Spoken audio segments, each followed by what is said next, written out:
भेड़ियों से खुद को बचाने के लिए पहाड़ों पर भागकर एक पेड़ के खोखले हिस्से में रहने की जगह बनाने के अलावा कोई चारा नहीं था। वहां पहुंचने पर उसने एक बड़ा खोखला पेड़ देखा और उसे तुरंत उससे प्यार हो गया। उसे लगा कि यह घर बनाने के लिए एकदम सही है।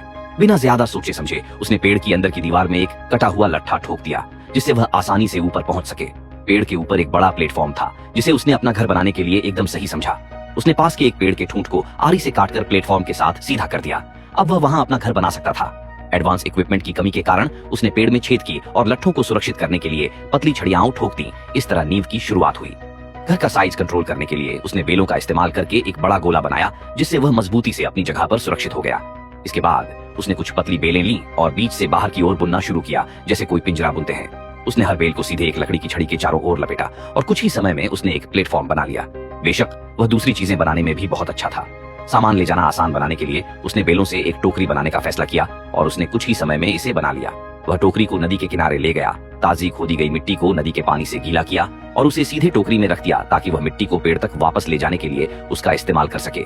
क्योंकि पेड़ का यह हिस्सा खाली था, इसलिए उसने वहां एक चूल्हा बनाने का प्लान बनाया। उसने पतली लकड़ियों को एक एक करके ऊपर रखा। फिर उसने वह मिट्टी जो वह अभी अभी लाया था ऊपर फैला दी और पेड़ की अंदर की दीवार पर भी लेप लगाने की जरूरत थी। आसान शब्दों में वह आदमी बहुत काम का आदमी था। उसके लिए चूल्हा काफी आसान था और कुछ ही समय में उसने एक ऐसा चूल्हा बना लिया जो न केवल सुंदर दिख रहा था, बल्कि बहुत नाजुक भी था।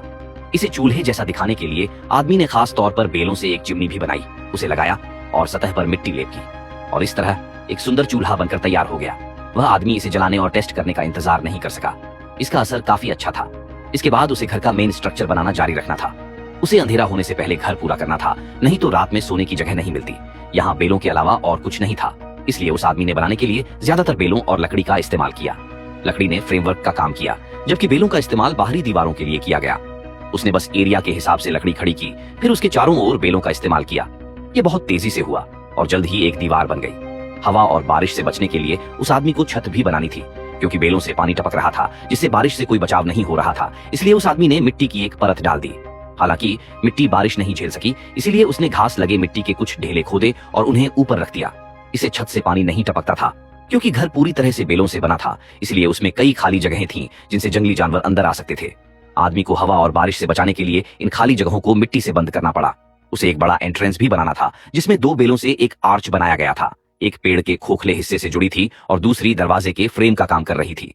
दरवाजे के फ्रेम और पेड़ के खोखले हिस्से के बीच की जगह को मिट्टी से भरकर एक बंद एंट्रेंस बनाया गया था। दरवाजा बनाना खुद काफी आसान था। उसने बस अलग अलग बेलों से आर्च बनाए और उन्हें एक एक करके लगाया। इससे एक अनोखा दरवाजा बना, जो एक बार बंद होने पर जंगली जानवरों को दूर रखता था।